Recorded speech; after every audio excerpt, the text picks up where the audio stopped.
চলে আসলাম আজকে অটো কার ওয়াশে।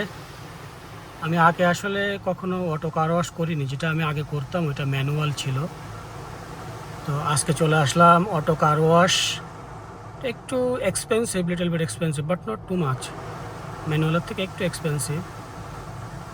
সচরাচর আসলে আমি আমার নিজের গাড়ি হাতে ধুতে আমার পছন্দ, আমি স্বাচ্ছন্দ্য বোধ করি, এটা আমার ভালো লাগে।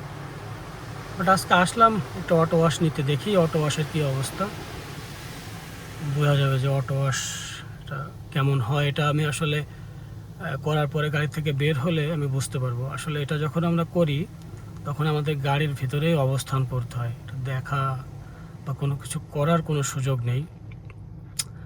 সো হোপফুলি এটা ভালোই হবে। এটা শেল অটো কার ওয়াশ। এখানে আমি জাস্ট গাড়ির ভিতরে বসে থাকবো, ওই আমার গাড়ি ওয়াশ করবে। It's too easy. দেখা যাক কি হয়, আল্লাহ ভরসা।